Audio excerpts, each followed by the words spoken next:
कोशिश किया गया है कि लैंग्वेज ऐसी हो जो लोगों को समझ में आए, और हमारे टेक्नोलॉजी जो नया आया है उसके अकॉर्डिंग उसे बनाया गया है। जो भी नए नए क्राइम्स हो रहे हैं उसको इसमें जोड़ा गया है। व्हाट वाज द नीड, कौन कौन सी चीज़ें इसमें नीड थी।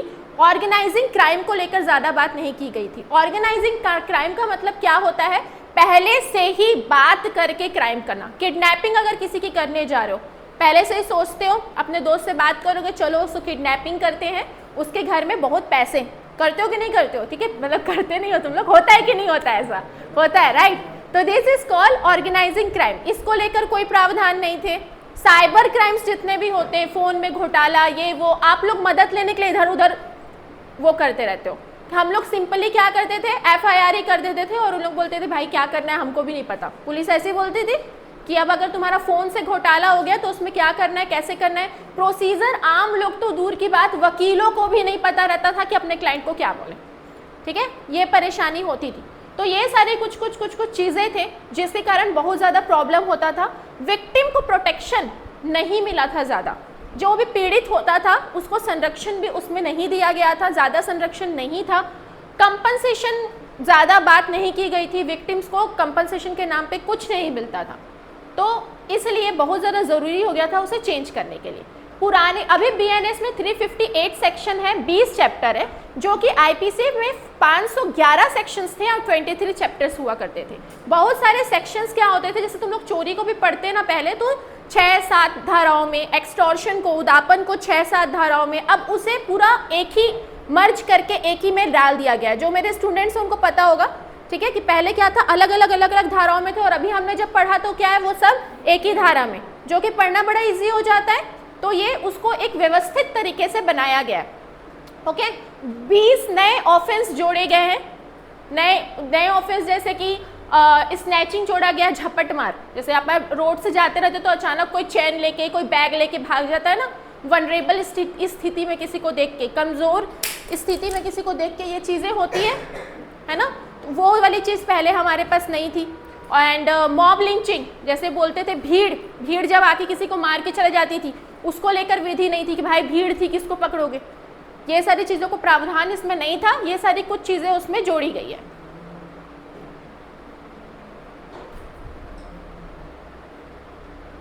पनिशमेंट्स की अगर हम बात करें, दंड की अगर हम बात करें, तो दंड तो पुराने ही जैसे है, पहले मृत्यु, फिर आजीवन कारावास, फिर ये रिगनस या सिंपल इम्प्रिजमेंट, कठोर या साधा कारावास, फिर आएगा फॉरफीचर ऑफ प्रॉपर्टी, संपत्ति पर कब्जा, फिर आएगा जुर्माना, फाइन। ये जो नया जुड़ा है वो है कम्युनिटी सर्विस, सामुदायिक सेवा। किसी को पता है सामुदायिक सेवा के बारे में? Anyone? What is community service? Anyone from new students? हाँ हाँ, मेन क्या होता था हमारा पहले का जो IPC था उसमें सिर्फ ऑफेंस ही पूरा उसमें दिया गया था, पूरे दंड ही उसमें थे, ठीक है, जुर्माना दंड हर किसी को, छोटे से छोटे पेटी ऑफेंसेस में भी दंड मिलता था लोगों को।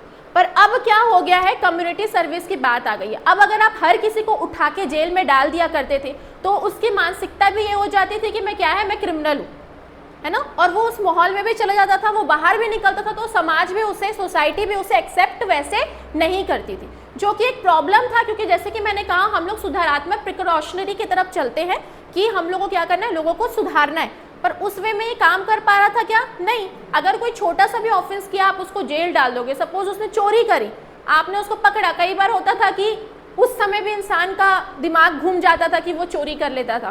पहले अगर उसका दिमाग नहीं भी है, कोई चोर नहीं भी है, तो भी मौका मिलने पे भी कई लोग चोरी कर लेते थे, होता था ऐसा, है ना। तो वैसे इंसान को भी पकड़ के कहाँ डाल देते थे? जेल में, जो कि एक बहुत ही उसका है कि इंसान वो सुधर सकता था, वो वापस समाज में एक अच्छे वापस उससे जी सकता था। इसलिए कम्युनिटी सर्विस को लाया गया है ताकि हर किसी को हम जेल में ना डालें और लोगों को वापस समाज में एक अच्छे तरीके से जीने का मौका मिले। कम्युनिटी सर्विस क्या होता है? कम्युनिटी सर्विस सबसे पहले बात करता है रिहैबिलिटेशन पे। What is the meaning of rehabilitation? Rehabilitation means aims to rehabilitate offenders by engaging them in constructive activities that contribute positively in society. इसका मतलब ये होता है कि वो कुछ ऐसा कार्य करे जिससे उनको सोसाइटी पे वो काम कर सके। Restitution helps in making amends the harm caused by the offender sections. Restitution मतलब जो तुमने खराब किया है वो तुम जाके ठीक करो, ठीक है, जो तुमने जाके खराब किया है वो तुम जाके ठीक करो। प्रिवेंशन मतलब showing offenders the impact of their crimes on a community, ताकि लोगों को पता चले कि उनके कारण कम्युनिटी में क्या खराब हुआ है। कौन कौन से इसमें सजा मिलते हैं, जैसे ओल्ड एज होम में जाके काम करो, कुछ साफ सफाई करो, इस टाइप की सजा कम्युनिटी सर्विस में दी जाती है। जैसे कि चोरी, ठीक है, चोरी की जो सजा है उसमें भी इस कम्युनिटी सर्विस को डाला गया है। अगर कोई 5,000 या 5,000 से कम के मूल्य की अगर कोई चोरी करता है, इतनी 5,000 या 5,000 से कम के मूल्य की चोरी करता है और पकड़े जाने पर या तो वो उस वस्तु को लौटा देता है, उस गुड को, उस मूवेबल प्रॉपर्टी को अगर वो लौटा देता है, या तो फिर उसकी रकम, उसका जो वैल्यू था वो लौटा देता है, तो उसको केवल क्या मिलेगा, कम्युनिटी सर्विस ही मिलेगा और कोई उसको उसमें सजा वगैरह नहीं मिलेगी। इसका प्रावधान में से रखा गया। Attempt to commit suicide to compel a written exercise of the lawful power, अगर कोई सुसाइड करने की कोशिश करता है, हम लोग हमेशा इस बारे में बात करते हैं कि अगर आपने सुसाइड कर लिया और आप मर गए तो कोई ऑफेंस नहीं है, पर अगर आप बच गए तो वो अपराध भारत में है। किसमें अपराध में आओगे, अटेम्प्ट टू सुसाइड, सुसाइड का प्रयत्न, आत्महत्या की कोशिश, ये हमारे यहाँ ऑफेंस के अंतर्गत आता है, अपराध के अंतर्गत आते हैं। उसके बहुत सारे केस लॉज है, ज्ञान कौर और वो सब, ठीक है, पर वो अपन कॉन्स्टिट्यूशन में जंप हो जाएंगे तो वापस आ जाते हैं, ओके। और तो जो कमिट टू सुसाइड में होगा तो उसको भी अब जेल भेजने की जरूरत नहीं, उसको क्या दे दो आप, कम्युनिटी सर्विस दे दो। Next, in a case of theft first time not less than 5,000, ये तुम लोग को बता चुकी हूँ। अगर कोई प्रथम अपराधी है, फर्स्ट ऑफेंडर है, फर्स्ट ऑफेंडर मीन्स किसी ने पहली बार ही क्राइम किया है, एंड सेकेंडली अगर वो 5,000 से कम के मूल्य का किया है, जो कि मैं भी बताई, और वो रिटर्न कर देता है तो उसे केवल क्या मिलेगा, कम्युनिटी सर्विस ही मिलेगा। तीसरा, misconduct in public by the drunken person, अगर कोई पिया हुआ इंसान है और अगर वो पब्लिक में, है ना, वैसे बाहर में लोगों के सामने अगर कुछ गलत तरीके से बिहेवियर कर रहा है तो उसको भी अंदर डालने की जरूरत नहीं, उसको आप केवल कम्युनिटी सर्विस दो। डिफॉर्मेशन, मानहानि, अगर कोई मानहानि भी कर रहा है तो उसको आप केवल कम्युनिटी सर्विस का पनिशमेंट दे सकते हो, ओके। तो कम्युनिटी सर्विस समझ में आया, उसमें क्या होता है, आपको अनपेड सर्विस देना पड़ता है, ठीक है, आप जो कार्य करते हो, सर्विस करते हो, उसके लिए आपको कोई भी पैसे या कोई भी रकम नहीं मिलती है, ठीक है, that is called community service. सामुदायिक सेवा, क्या बोलते हैं हम लोग, सामुदायिक सेवा। मॉब लिंचिंग, मॉब लिंचिंग मतलब एनीवन, हाँ, भीड़ के द्वारा हत्या। पहले बोला जाता था भीड़ का कोई चेहरा नहीं होता, टीवी वगैरह पे देखे होंगे, है ना, वो मतलब मूवीज वगैरह में बोला जाता था कि भीड़ का कोई चेहरा नहीं होता, मतलब एक भीड़ आती है किसी को मार के चले जाती है तो किसको पकड़ोगे। एक केस भी हुआ था कि एक वहाँ का डॉन था एक किसी एरिया का, वो क्या करता था, सबको बहुत ज़्यादा प्रताड़ित करता था, उनसे पैसे वगैरह भी लेता था, उनकी महिलाओं के साथ रेप भी करता था। तो जब सबके सब उस एरिया के परेशान हो गए थे, तो जब फाइनली उसको जेल भेजा गया तो भी लोगों को आशंका थी कि वो छूट जाएगा या वैसा टाइप का होता है ना, मतलब लोगों को नहीं होता विश्वास ज़्यादा पीड़ित हो जाने पे, तो उसकी हत्या वो उस एरिया की महिलाओं ने ही कोर्ट के बाहर उसको ले जाते समय कर दी थी। सुना था किसी ने, बहुत साल पहले न्यूज़ में आया था, मैम आप लोग सुने होंगे उस समय, हम लोग तो छोटे छोटे थे, है ना, क्लियर। तो ये चीज़ वहाँ पे हुई थी। तो उस समय हमने किसी को सजा दिया था क्या, हमने किसी को सजा दिया था, नहीं, क्योंकि हम लोग क्या बोलते थे, भीड़ का कोई चेहरा नहीं होता। पर अब भीड़ का चेहरा होगा, ठीक है, जो लोग भी पकड़ाए जाएंगे सबको ये माना जाएगा कि सबने हत्या की है, और इसकी सजा इतनी बढ़ा दी गई है कि इसकी सजा मृत्यु तक, डेथ सेंटेंस तक डाल दिया गया। बहुत ही कम ऐसा ऑफेंस होता है जिसकी सजा डेथ तक जाता है, क्योंकि अगेन मैंने बताया हम लोग भारत में कोशिश करते हैं कि लोगों को सुधारना है, ना कि उनको दंड देना है, पनिश करना है। बट मॉब लिंचिंग का जो पनिशमेंट है वो डेथ तक भी जा रहा है, मृत्यु तक भी जा रहा है, okay. In section 103 of clause 2 of BNS provides that when a group of 5 और मोर, अनलॉफुल असेंबली क्या होता है, विधि विरुद्ध जमाव में कितने लोग चाहिए रहते, 5 या 5 से ज़्यादा लोग, ठीक है। तो कभी भी कुछ भी लड़ाई झगड़ा करने जा रहे हो, कोशिश करना कि 3 या 4 से कम लोग हो, 5 पार करोगे तो बड़ी धारा लग जाएगी, ओके, ठीक है। तो 5 या 5 और more persons acting in concert commits murder, अगर उन लोग क्या कर देते हैं वहाँ पे, मर्डर कर देते, तो मॉब लिंचिंग में आ जाओगे, 5 या 5 से ज़्यादा लोग हुए तो। on the ground of race, caste or community, sex, place or birth, language, personal belief or any other ground, each member of such group shall be punished with death or with imprisonment of life and also be liable to fine. See here, क्या बोल रहा है? अगर वो लोग करते हैं तो each member, जितने भी मेंबर होंगे उन सब को क्या मिलेगा? डेथ, मृत्युदंड विथ इम्प्रिजमेंट ऑफ लाइफ, या तो आजीवन कारावास और उसके साथ साथ फाइन। तो सजा देख रहे हो कितनी बड़ी है इसमें, है ना? हर एक पर्सन को, भले ही आप खड़े थे ग्रुप में 5 या 5 से ज़्यादा लोग, आप लोग बोले ठीक है भैया मारो, कोई आएगा तो बताऊंगा भीड़ में, ठीक है, पुलिस आएगी तो बताऊंगा, भागेंगे, है ना? और अगर वहाँ पे किसी की मृत्यु हो जाती कम्युनिटी के नाम पे या प्लेस ऑफ बर्थ के नाम पे या फिर मेल फीमेल के नाम पे आपने मार दिया सामने वाले को, ठीक है, तो भले आप खड़े थे फिर भी ये माना जाएगा कि आपने भी उसकी मृत्यु कारित की है। You have also committed the murder. Clear everyone? तो उसका जो पनिशमेंट है वो डेथ से लेके एलआई तक जा रहा है। Okay,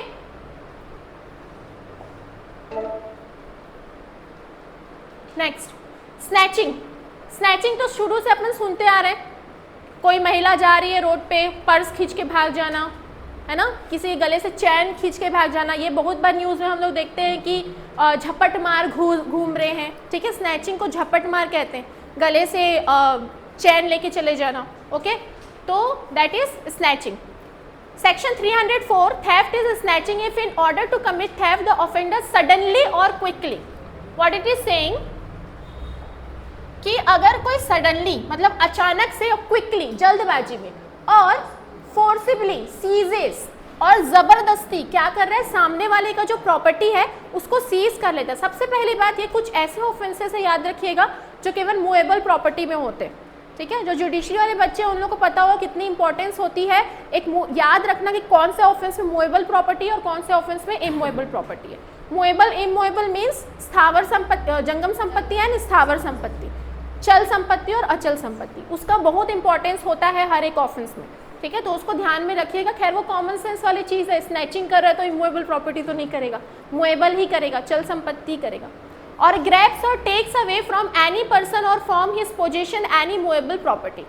Whoever commits the snatching shall be punished with imprisonment of either description for the term which may extend to 3 years or fine and also be liable to 3 years and also be liable to fine.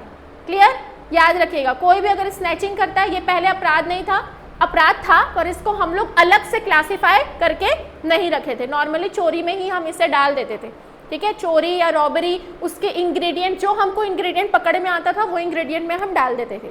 जैसे robbery, लूट का जो ingredient है वो क्या होता है, sudden fear, ठीक है, इंस्टेंट फियर, तत्काल भय। अगर आपने चोरी करते हुए तत्काल भय कारित कर दिया, ठीक है, इंस्टेंट फियर अगर आपने कॉज कर दिया तो वो किस में चले जाता है, रॉबरी में चले जाता है, लूट में चले जाता है, ठीक है। पहले अपन चोरी करते थे, चोरी मतलब समझ आता है चुपके से जाके उठा लेना, कि वो जो पोजीशन है जिसके पास कब्जा है उसको पता ही नहीं चलता कि उसका सामान गोल हो गया, दैट इज कॉल्ड चोरी। और रॉबरी में क्या होता है, हम लोग वहाँ पे इंस्टेंट फियर कॉज करते हैं, तत्काल भय कारित करते हैं और वहाँ से हम मूवेबल प्रॉपर्टी चोरी करके लाते हैं। तो पहले स्नैचिंग के लिए एक अलग से सेक्शन नहीं था, इसको हम लोग देखते थे क्या है वहाँ पे, अगर भय कॉज हो रहा है, इंस्टेंट फियर हो रहा है तो रॉबरी में इधर उधर डाल के हम लोग इसको व्यवस्थित करते थे, बट अब इसको अलग से क्लासीफाई कर दिया गया है। क्लियर? अब इसके लिए हमारे पास एक अलग से सेक्शन है। Organised crime. ऑर्गेनाइज्ड क्राइम को पहले अच्छे से नहीं बताया गया था, बहुत सारी चीज़ों को एक ही सेक्शन में डाल के हम लोग सिर्फ इंग्रेडिएंट में बात करते थे, ठीक है, कोर्ट में जाके अलग से क्राइम में उसे भी नहीं डाला गया था, ठीक है। तो ऑर्गेनाइज्ड क्राइम क्या होता है, इसको दो भागों में बांटा गया है, पहले ऑर्गेनाइज्ड क्राइम, दूसरा पेटी ऑर्गेनाइज्ड क्राइम। ऑर्गेनाइज्ड क्राइम मतलब जो संयुक्त करके सब लोग संयुक्त होकर आपस में करते हैं। पेटी मीन्स लघु होता है, इंग्लिश में जो पेटी वर्ड है दैट मीन्स लघु, कम, ठीक है। तो पेटी ऑर्गेनाइज्ड क्राइम्स, पहले ऑर्गेनाइज्ड क्राइम देखते हैं। It is given in section 111 of BNS 2023, defined organized crime covering a range of offenses such as kidnapping, robbery, vehicle theft, extortion,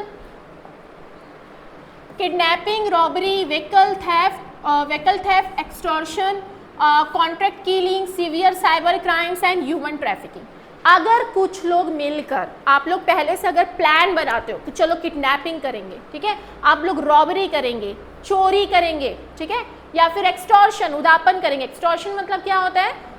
उदापन। उसका मतलब ये होता है, हिंदी में वो नहीं बोल रही हूँ मैं, उसका मतलब ये होता है किसी के पास, किसी को जैसे फ़ोन करके बोलते हैं ना कि आपको ये बीवी वहाँ गई हुई है, मुझे पता है, मार्केट गई हुई है, किडनैप हो जाए, वो एबडक्ट हो जाएगी, अपहरण हो जाएगा, व्यपहरण हो जाएगा उसका, आप लोग क्या करो, मेरे पास सामान भेजवा दो, है ना, प्रॉपर्टी मेरे नाम पे कर दो। डराते धमकाते हैं, या तो मूवेबल प्रॉपर्टी लेते हैं या इमूवेबल प्रॉपर्टी लेते हैं, या फिर बोलते हैं ना तुम्हारा बच्चा गायब हो जाएगा स्कूल से, चुपचाप इज्जत से जितने पैसे हैं उतना मेरे पास भेजवा दो। होता है ये सारी चीज़ें, वो किस में आता है? एक्सटॉर्शन। मैं शॉर्ट में बता रही हूँ क्योंकि हम फिर टॉपिक से अलग हो जाएंगे, क्योंकि अगर मैं एक्सटॉर्शन बताऊँ तो 15-20 मिनट हमारा उधर चले जाएगा। मोटा मोटा समझ में आया एक्सटॉर्शन क्या होता है? बहुत बड़ा क्राइम उसे माना जाता है। एक्सटॉर्शन मतलब फियर कॉज करके, किसी को भय में डाल के, किस चीज़ के फियर में? इंजुरी के, क्षति की। क्षति, इंजुरी कितने प्रकार की होती है? 4 टाइप्स होते हैं, या तो बॉडी, या तो माइंड, या तो रेपुटेशन, या तो प्रॉपर्टी, ठीक है, संपत्ति, शारीरिक, मानसिक और ख्याति। ख्याति मतलब आपका रेपुटेशन, ओके। तो अगर आप किसी को क्या कर रहे हो? फियर में डाल रहे हो कि वो आप क्या कॉज कर दोगे? इंजरी कॉज कर दोगे, और ये फियर में डाल के आप सामने वाले से कोई प्रॉपर्टी डिलीवर करवा लेते हो। टीवी वगैरह में देखे होगे, वो वाला सामान है, वहाँ पे वो है, वहाँ पे जाओ, वहाँ पे रख के आ जाओ, क्या है वो? एक्सटॉर्शन, ठीक है, क्लियर।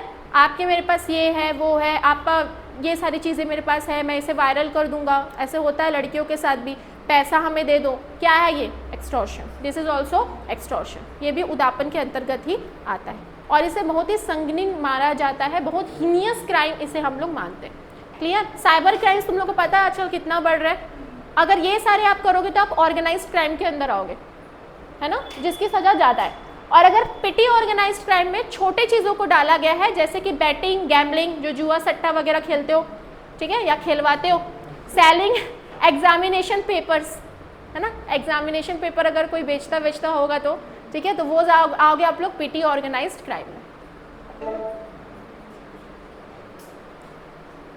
बीएनएस की अगर हम लोग ध्यान बात करें तो इसमें हम लोग कौन कौन सा बात किए? पहले जेंडर न्यूट्रल है ये। जेंडर न्यूट्रल मतलब याद रखिएगा, पहले लिंग में, जेंडर में केवल मेल फीमेल ही लिखा हुआ आता था, पर अब मेल, फीमेल एंड ट्रांसजेंडर तीनों लिखा हुआ है। ट्रांसजेंडर को इंपॉर्टेंस दी गई है। अब हमारे डेफिनेशन क्लॉज में, अब हमारी जितने भी विधियां हैं उसमें वो ट्रांसजेंडर्स के ऊपर भी लागू होगी। Clear everyone?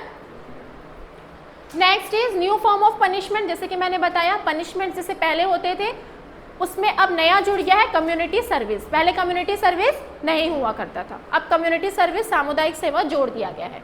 Changes in section बहुत ज़्यादा चेंज हो गए हैं। पहले हम लोग 511 सेक्शंस पढ़ते थे, एक तो अपराध के लिए बहुत सारे सेक्शंस को रखा गया था, अब एक तो अपराध को पूरा एक ही सेक्शन में डाल दिया गया है, बहुत अच्छे से जमा वगैरह के। नेक्स्ट न्यू ऑफेंसेस जोड़ा गया, जैसे कि मैंने बताया organized crime, snatching, mob lynching, ये कुछ है, वैसे और नए नए ऑफेंसेस इसमें जोड़े गए।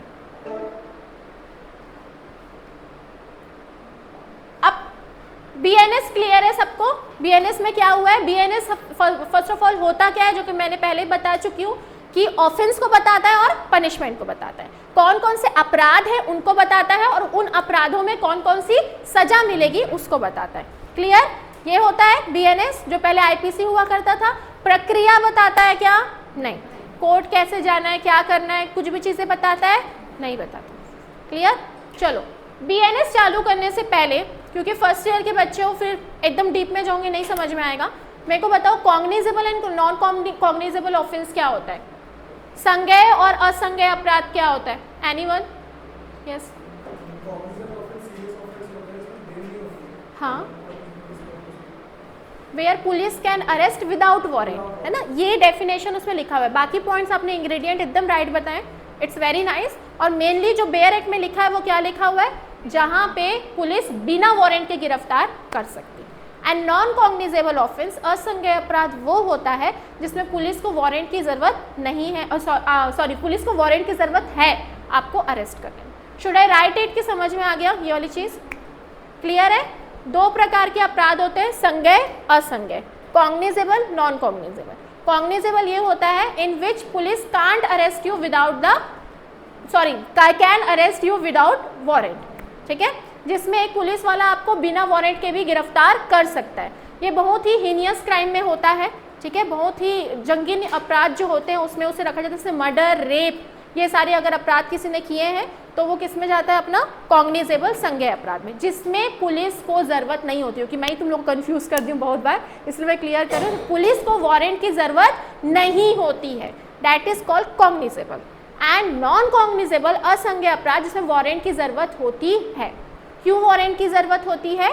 क्योंकि वो ज़्यादा संगीन अपराध नहीं होते, छोटे अपराध होते बट क्रिमिनल होते, तो उसमें आपको किसकी ज़रूरत होती है, वारंट की पुलिस को ज़रूरत होती है। ये वाली चीज़ वर्क कैसे करता है, अगर कोई संगीन अपराध किसी ने किया है, कोई सीरियस क्राइम अगर किया है, तो अगर वो वारंट लेने जाएगा किसके पास, मजिस्ट्रेट के पास, तो उतने देर में तो सामने वाला फरार हो जाएगा, या तो फरार हो सकता है या तो एविडेंस के साथ टेम्परिंग कर सकता है ना, जो साक्ष्य है उनके साथ छेड़छाड़ कर सकता है, या फिर साक्ष्यों को डरा धमका सकता है, हो सकता है टाइम मिल सकता है उसको। इसलिए इसे ऐसा बनाया गया है कि अगर किसी ने कॉग्निजेबल ऑफेंस किया है, किसी ने अगर संज्ञेय अपराध किया है, तो हमको ज़रूरत वहाँ पे नहीं है, हमको वारंट की ज़रूरत नहीं है, हम डायरेक्ट जाके उसे अरेस्ट करके लेके आ सकते हैं। उसके बाद 24 घंटे के अंदर अंदर किसके पास लेके जाएंगे, मजिस्ट्रेट के पास, ये तो पता होगा सबको, ठीक है। जैसे ही पुलिस अरेस्ट करती है 24 घंटे के अंदर अंदर मजिस्ट्रेट के पास। नॉन कॉग्निजेबल ऑफेंस में, ठीक है, असंज्ञेय अपराध में क्या होता है, पहले मजिस्ट्रेट के पास जाते हैं, मजिस्ट्रेट वारंट इशू करती है, उसके बाद पुलिस वाले आपको आके करते हैं, बिना वारंट के आपको अरेस्ट नहीं कर सकते। ये बेस क्लियर है, हम चालू करें, ओके। तो BNSS जो है उसके जगह पे पहले हमारा क्या था, क्रिमिनल प्रोसीजर कोड, ठीक है, CRPC हुआ करता था, पूरी प्रक्रिया, हाँ पूरी प्रक्रिया उसमें वो बताया करता था।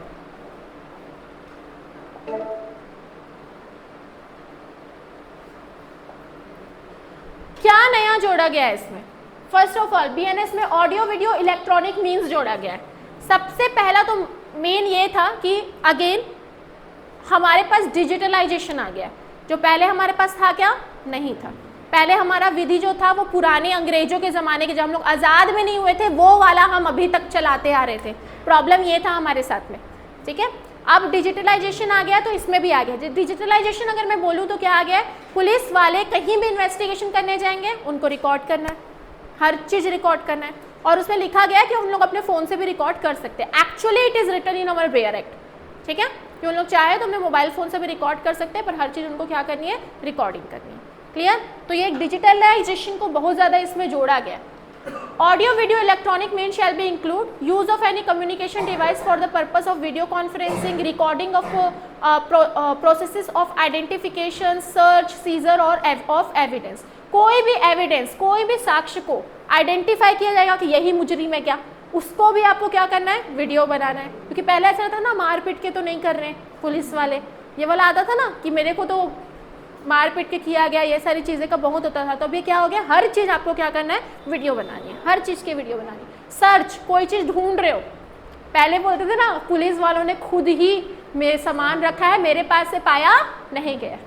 सुने हो ये वाली चीज़, जैसे दारू के मामले में फंसा दिए, गांजे के मामले में फंसा दिए, तो मुजरिम क्या बोलता था, मेरे पास से नहीं पाया गया था, पुलिस वाले मेरे गाड़ी में रखे। सुने थे ऐसा होता था।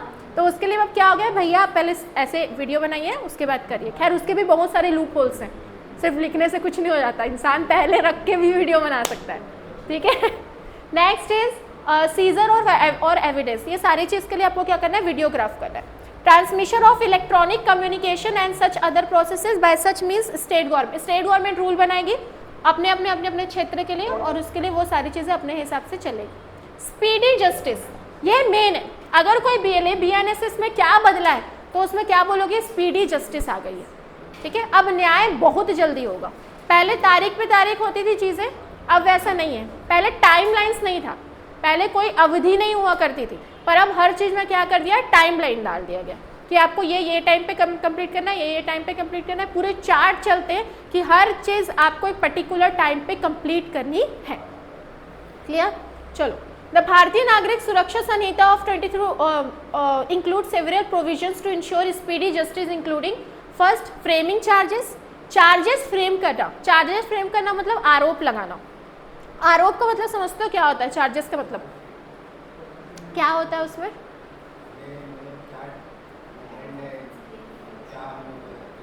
धाराएं लगाई जाती है, ठीक है।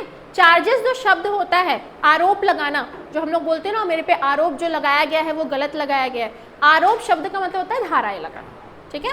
कोई भी एक पर्सन के ऊपर एक धारा नहीं लगता है, बहुत सारे धाराएं लगती है ना। जैसे कोई जबरदस्ती घर के अंदर घुसा, एक धारा लगेगा हाउस ब्रेकिंग का, ठीक है, गृह भेदन का लगेगा, अंदर आके किसी को डराया धमकाया उसका भी लगेगा, है ना, चोरी किया फिर उसके बाद तो वो रॉबरी हो गई क्योंकि उसने डराया धमकाया।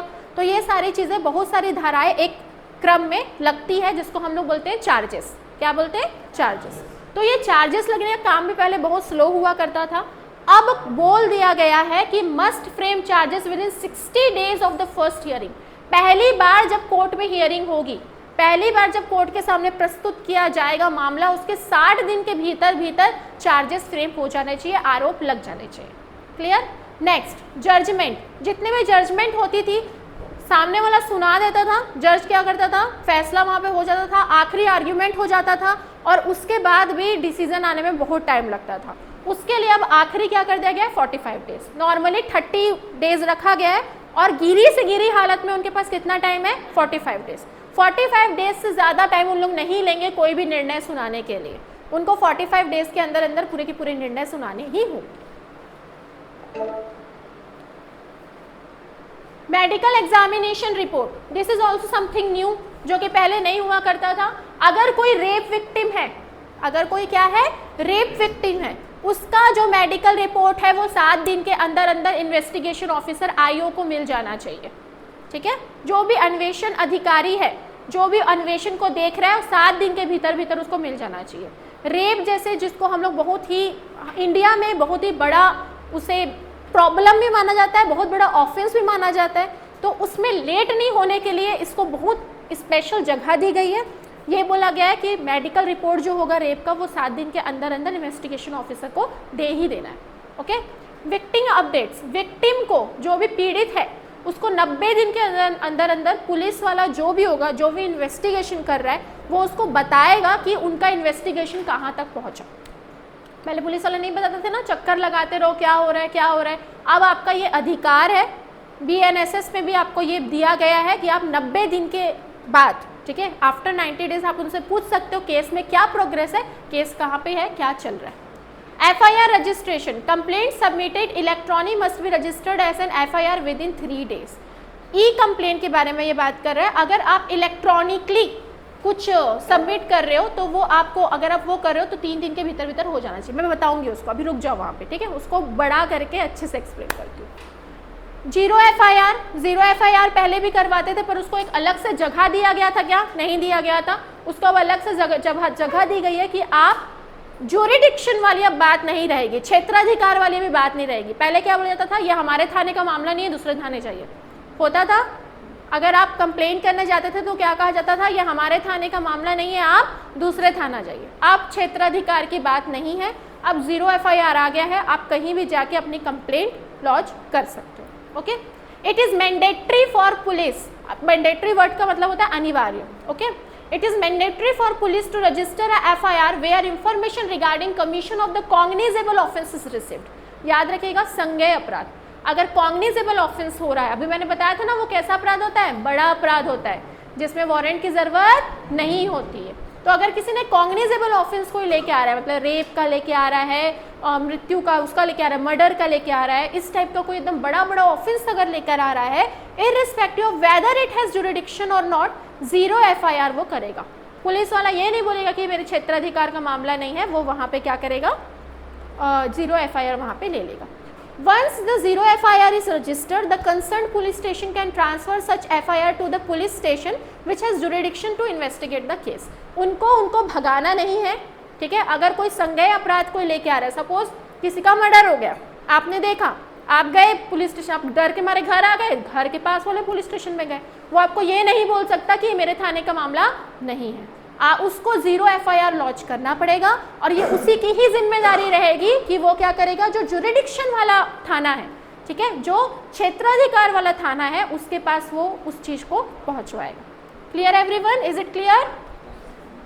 जैसे कि जो थाने में आप गए हो उसके पास अगर जुरिडिक्शन नहीं है तो यहाँ पे वो जीरो FIR लॉन्च करेगा और उसकी जिम्मेदारी रहेगी जहाँ पे क्राइम हुआ है उस थाने के पास उस पूरे डिटेल को भेजे। अब आपको वो नहीं भेजेगा, वो उसकी जिम्मेदारी है, बट कॉग्निजेबल रहना चाहिए ना।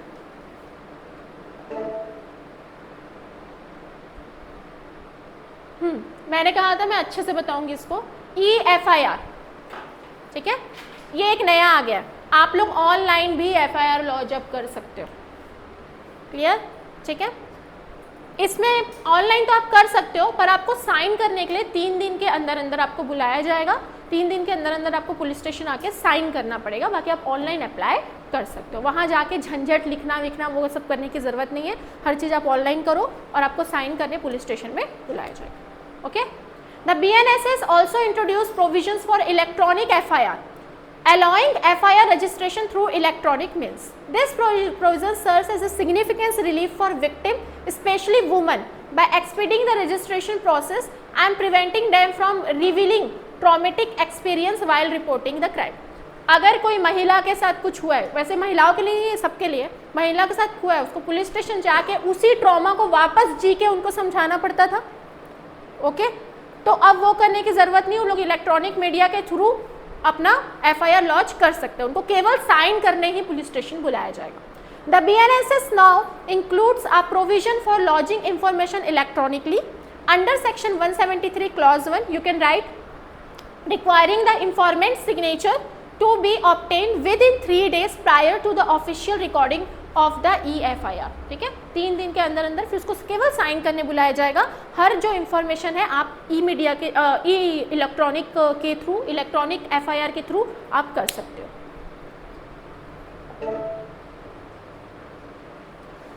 This is also something very interesting, primary inquiry, प्रारंभिक जांच। क्या बोलते हैं इसको हम लोग? प्रारंभिक जांच, प्राइमरी इंक्वायरी। पहले क्या होता था कि जो भी इन्वेस्टिगेटिंग ऑफिसर होते थे, ठीक है, जो भी IO होते थे, अन्वेषण अधिकारी होते थे, उनको सारे मामलों में अन्वेषण ही करना रहता था पुलिस को। अब उनके पास एक ऑप्शन आ गया, अगर कोई भी अपराध जिसकी सजा 3 साल से लेकर 7 साल तक है ना, कोई भी ऑफेंस जिसका punishment from 3 years to 7 years है, उसके लिए उन लोग पहले डिप्टी सुपरिटेंडेंट ऑफ पुलिस से परमिशन लेंगे। किनसे लेंगे? डिप्टी सुपरिटेंडेंट ऑफ पुलिस, उनसे वो परमिशन लेंगे और उनसे परमिशन लेके वो पहले प्रारंभिक जांच करेंगे। कितने डेज के लिए? 14 डेज के लिए। कितने डेज के लिए? 14 डेज। 14 डेज के लिए उन लोग पहले इंक्वायरी करेंगे, प्रारंभिक जांच करेंगे, प्रिलिमिनरी इंक्वायरी करेंगे। उसमें अगर उनको लगता है इन्वेस्टिगेशन करना है तो ही वो इन्वेस्टिगेशन करेंगे, नहीं तो उनको इन्वेस्टिगेशन करने की ज़रूरत नहीं है। इससे क्या होगा? पुलिस वालों का जो ज़बरदस्ती का काम बढ़ता था वो अब कम हो जाएगा। जैसे कि चोरी की सजा भी 3 साल से ज़्यादा ही है कि नहीं है? 3 से 7 साल के बीच में ही आता है, तो 3 साल या 3 साल से ज़्यादा या 7 साल से कम वाले जो भी अपराध है वो इसके अंदर आते हैं। अब चोरी आपको इतना इंपॉर्टेंट कई बार नहीं लगता कि उसमें उतनी अन्वेषण की ज़रूरत है, होता है ना कि उसमें एकदम इन्वेस्टिगेशन की ज़रूरत नहीं है। तो उन लोग क्या कर सकते हैं? पुलिस वाले डिप्टी सुपरिटेंडेंट ऑफ पुलिस से परमिशन लेंगे और उनसे परमिशन लेके क्या बोलेंगे? हम केवल क्या करेंगे? प्रारंभिक जाँच करेंगे, प्रिलिमिनरी इंक्वायरी करेंगे और 14 डेज के अंदर अंदर जितना भी जो भी उनको मिला है वो उन लोग सबमिट कर देंगे। तो it is a good option. क्या बदला है? विक्टिम सेंट्रिक अप्रोच हो गया।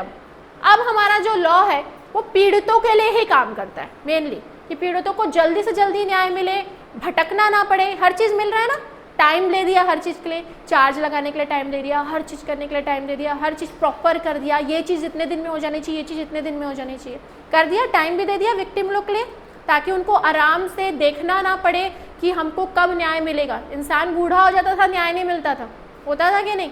तो वो चीज़ वहाँ पे प्रॉपर कर दिया। दूसरा क्या प्रॉपर किया? एसेसिबिलिटी दे दिया कि आपको घर बैठे भी आप कंप्लेन कर सकते हो। तीसरा क्या दे दिया? वो खुद आपको आके बताएंगे कि भैया आपका केस कहाँ तक पहुँचा, सुन लो आप खुद ही। तो क्या बनाया गया हमारे लॉ को? विक्टिम सेंट्रिक बनाया गया है ना। मेनली किसके लिए बनाया गया? विक्टिम्स को सेंटर में रख के बनाया गया है, पीड़ितों को हाईलाइट करके इंपॉर्टेंस देके उस चीज़ को बनाया गया। Update on progress of investigation, एक इसमें एक और पॉइंट अपन सेक्शन डिस्कस करते हैं, सेक्शन 193(3) के क्लॉज 2 के अंतर्गत। ठीक है, क्या बोला गया BNSS पे कि आपको सामने वाला जो इंसान है, जो विक्टिम है, उसको पुलिस वाले को 90 दिन के भीतर भीतर बताना पड़ेगा कि उसका केस कहाँ तक पहुँचा। ठीक है, उसका केस कहाँ तक पहुँचा, उसके केस में क्या प्रोसेस है वो उसको बताना पड़ेगा। ये सारे सेक्शंस याद रखा करो, कोई लीगल एडवाइस पूछते हैं ना घर वगैरह वाले, आस पड़ोस वाले, तो पता रहना चाहिए। ये कुछ ऐसे सेक्शंस हैं जो रटे हुए रहने चाहिए, बाकी नहीं रटे रहे तो भी चलेगा, धीरे धीरे रट लेना, ठीक है। फिर है trial in absentia. In absentia का कोई हिंदी शब्द नहीं है क्योंकि ये इंग्लिश शब्द भी नहीं है, ये लीगल टर्म है, ठीक है, ओके। इन एब्सेंशिया का मतलब क्या होता है कि अगर कोई एब्सेंट है, मौजूद वहाँ पे नहीं है, तो भी उसके लिए एक बहुत अच्छा बनाया गया है BNSS में। इन विच सेक्शन 84 ये बोला गया है कि जैसे जो फरार हो जाते थे उनका केस भी रुक जाता था। पहले क्या करते थे, उसको पकड़ते थे, उसको पकड़ के लेके आते थे, तब उसका केस चालू होता है कि नहीं, ऐसे ही होता था। अब ये हो गया भैया तुम फरार हो तो फरार ही रहो, उसका केस चलता रहता है। अगर उसका कोई वकील आगे खड़ा नहीं होगा तो गवर्नमेंट की तरफ से उसको वकील भी मिलेगा, वो नहीं है वहाँ पे तो भी वहाँ पे वकील रहेगा और उसका केस चलता रहेगा। अगेन इसको क्यों लाया गया है, ताकि स्पीडी ट्रायल हो सके, जल्दी जल्दी केस खत्म हो सके, ठीक है।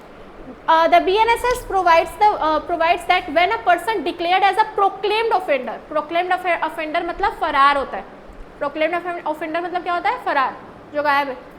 Under section 84 of BNSS has absconded from the purpose of evading a trial and there is no immediate prospect of arresting such accused person, trial can be commenced in the absence of such accused person। वो रहे या ना रहे, trial अपना चलता रहेगा, ठीक है। सरकार ही उसके नाम से वो देगी, वकील देगी जो उसके लिए लड़ता रहेगा। एविडेंस एक्ट, भारतीय साक्ष्य अधिनियम को पहले भी भारतीय साक्ष्य अधिनियम ही कहा जाता था हिंदी में, इंग्लिश में इंडियन एविडेंस एक्ट कहा जाता था। उसके नाम में कोई बदलाव नहीं किया गया है, अंदर भी ज़्यादा चेंजेस नहीं किया गया है। अगर मैं मेन चेंज उसमें बताऊं तो जो इलेक्ट्रॉनिक एविडेंस हमको मिलता था, इलेक्ट्रॉनिक साक्ष्य जितने भी हमको मिलते थे उसको हम लोग सेकेंडरी एविडेंस बोलते थे, द्वितीय साक्ष्य बोलते थे। पर अब उसको उतनी ही इंपॉर्टेंस मिल गई है जितना दस्तावेजी साक्ष्य को मिला है। जितना डॉक्यूमेंट्री एविडेंस को हम प्राइमरी एविडेंस मानते थे, बहुत ज़्यादा इंपॉर्टेंस देते हैं हम लोग डॉक्यूमेंट्री एविडेंस को, ठीक है। पर देखा जाए तो अब हम लोग क्या बोलते हैं, हम लोग इस 21st सेंचुरी में हम लोग पहुँच गए तो हम लोग क्या बोलते हैं, तू स्क्रीनशॉट भेज, लिंक भेज, ऑनलाइन बोलते हो कि नहीं। कॉपी में तो भैया हिसाब तुम कैसे भी बना लेते हो। देखो समय ऐसा आ गया है कि एक टाइम में हम क्या बोलते थे कि इलेक्ट्रॉनिक एविडेंस क्या है, सेकेंडरी है, और प्राइमरी एविडेंस किसको बोलते थे, डॉक्यूमेंट को। अब ऐसा टाइम आ गया कि अब हम बोल रहे हैं कि इलेक्ट्रॉनिक एविडेंस भी प्राइमरी एविडेंस है, उसकी उतनी ही इंपॉर्टेंस है जितनी डॉक्यूमेंट्री एविडेंस की होगी। क्लियर। तो ये सबसे मेन और एकदम इम्पॉर्टेंट चेंज जो आया है BSA में वो ये है। कंपैरिजन करते हैं फटाफट से कि ओल्ड लॉ में क्या था और नए लॉ में क्या है। पहला law and philosophy, the law were India IPC था, CRPC था, एविडेंस एक्ट था, जो कि काम करता था प्यूनिटिव। प्यूनिटिव मतलब सजा देने की तरफ ज्यादा ध्यान देता था, दंडात्मक था, ठीक है, सजा देने की तरफ ज्यादा ध्यान देता था। अब जो नया आ गया है वो क्या है, विक्टिम सेंट्रिक है, प्रिकॉशनरी है, जो सुधारने की तरफ ज्यादा ध्यान देता है। आइडियोलॉजी ब्रिटिशर्स लोग बनाए थे, ये हम बनाए अपने हिसाब से, हमको जैसे अपने इंडिया में चाहिए उस हिसाब से हमने इसे बनाया। सेंटेंसिंग, इसके जो थे फिक्स्ड पनिशमेंट्स थे, penalties specified for various kinds of crime, जिसको पनिशमेंट थे वो फिक्स्ड थे और अगेन पुराने ज़माने से चलते आ रहे थे। पेनाल्टीज अगर देखोगे तो IPC उठा के देखना, 50 रुपये 100 रुपये भी लिखा हुआ है। इन लोगों को पढ़ाते थे तो इन लोग बोलते थे मैम 50 रुपये 100 रुपये 500 रुपये में क्या होता है। अब वो ब्रिटिशर्स के ज़माने में बहुत हुआ करते थे और इसको उन लोग अभी तक चेंज भी नहीं किए थे और वैसे ही चला रहे थे। तो वो सारी कुछ चीज़ें हैं जो चेंज हुई है वहाँ पे, और पनिशमेंट्स बहुत ज़्यादा था उसे भी कम किया गया, कुछ कम थे उसको बढ़ाया गया। The provisions are fixed punishment, इसमें प्रोविजन में क्या है, आधे से ज़्यादा प्रोविजंस में क्या है, फिक्स्ड पनिशमेंट्स हैं। एंड कम्युनिटी सर्विस है जो नया जोड़ा गया है। अगेन कम्युनिटी सर्विस बहुत हाईलाइटेड है और इलेक्ट्रॉनिक मीडिया बहुत हाईलाइटेड है, EFIR बहुत हाईलाइटेड है। अगर पूछोगे ना जो आम लोगों के बीच में जो बहुत फेमस हुआ है वो ये 3 चीज़ हुआ है, एक कम्युनिटी सर्विस, एक तुम्हारा इलेक्ट्रॉनिक एविडेंस और आखिरी क्या बताई मैं अभी, EFIR, ठीक है। तो ये तीनों हैं जो आम लोग भी आपसे पूछ सकते हैं क्या है भैया बताओ, तो उसके बारे में इंफॉर्मेशन रहनी चाहिए। एडमिसिबिलिटी ऑफ एविडेंस में अगेन इलेक्ट्रॉनिक को भी अब बना दिया गया है, वही उसमें इंपॉर्टेंट है।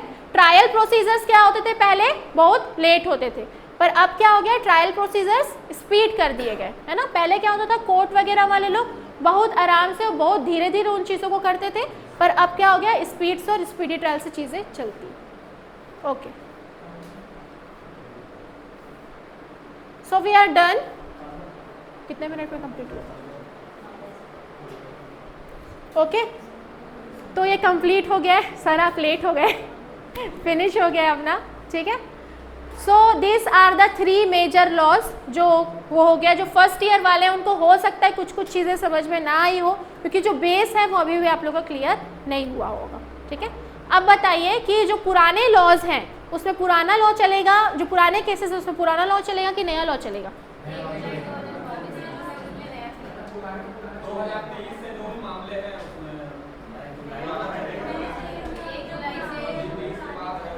कॉन्स्टिट्यूशन कौन कौन पढ़ा है यहाँ पे?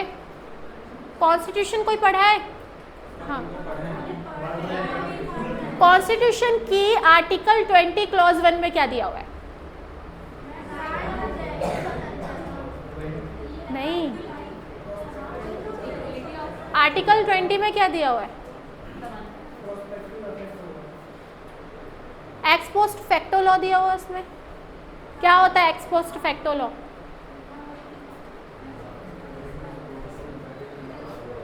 कोई भी मुजरिम हो उसके ऊपर वही लॉ फॉलो होता है जब जिस समय उसने क्राइम किया था उस समय जो लॉ इन्फोर्सेबल हो, भले वो 2 साल बाद पकड़ा है या 3 साल बाद पकड़ा है।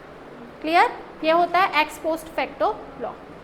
एनीथिंग और बेस का कुछ? कंसेंट कितने टाइप के होते हैं? एकदम बेस है। सम्मति कितने प्रकार की होती है? हम लोग को पता है ठीक है, कितने टाइप्स ऑफ होते हैं कंसेंट? ओल्ड स्टूडेंट्स ना बोले।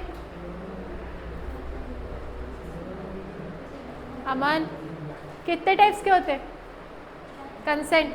सम्मति? नहीं, वो नहीं। सहमति जो होते हैं ना उसके प्रकार होते हैं 2, एक्सप्रेस्ड एंड इम्प्लाइड, ठीक है।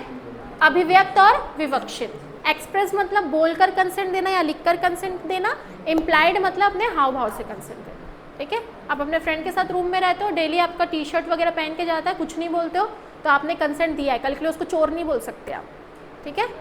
ओके, तो ये हो गया आपका कंसेंट। Anything else? और कोई टॉपिक है सोचो बेस का? हाँ, जैसे कि होते कि एक व्यक्ति को 2 केस नहीं लगता, मतलब 2 बार। हाँ, डबल जेओपार्डी ये दिया हुआ है आर्टिकल 20 के क्लॉज 2 में, ठीक है। ये हम लोग का एक मूल अधिकार होता है, हमारा एक फंडामेंटल राइट होता है that any person will not be punished twice for a single offence. एक ही अपराध के लिए एक व्यक्ति को 2 बार सजा नहीं दी जा सकती, तो ये हमारा मूल अधिकार है। अगर आपको एक बार पनिशमेंट मिल गई है, एक बार आपका केस खत्म हो चुका है, तो दोबारा आपको नहीं किया। इसमें एक चीज़ मैं जोड़ी नहीं हूँ, मेरे को अचानक से याद आया। पहले ना अपील जो हुआ करती थी वो होती थी, अगर आप हाई कोर्ट अपील करने जा रहे हो तो 90 दिन का समय रहता था। एक ना लिमिटेशन पीरियड होता है, हर केस को करने के लिए क्या होता है? Limitation period. आज आपके साथ ऑफेंस हुआ है तो 2-3 साल बाद आप नहीं जा सकते, ठीक है। हर किसी का क्या होता है? एक लिमिटेशन पीरियड होता है, परिसीमा काल बोलते हैं। क्या बोलते हैं हम लोग? परिसीमा काल। क्योंकि ये कहा जाता है कि जो विधि है वो सुस्त लोगों के लिए नहीं है, स्लीपिंग लोगों के लिए लॉ नहीं है, ओके।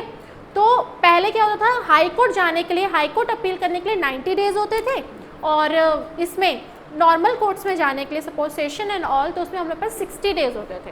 अब सब के लिए 60 डेज हो गया, 60 ही दिन है आपके पास जाने के लिए। क्लियर? और कोई बेस? हाँ, सेल्फ इंक्रिमिनेशन क्या होता है?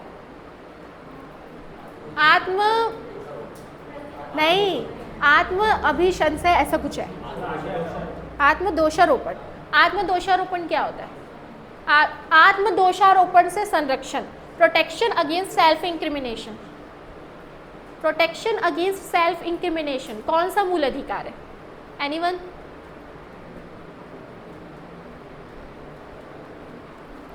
प्रोटेक्शन अगेंस्ट सेल्फ इंक्रिमिनेशन का मतलब ये होता है कि किसी भी व्यक्ति को खुद के खिलाफ साक्ष्य देने के लिए बाध्य नहीं किया जाए। Any person will not be क्या बोल सकते हैं, उनको बर्डन नहीं किया जाएगा, बाउंड नहीं किया जाएगा कि वो अपने खिलाफ क्या करे, एविडेंस दे। ठीक है? Clear everyone? Anything else?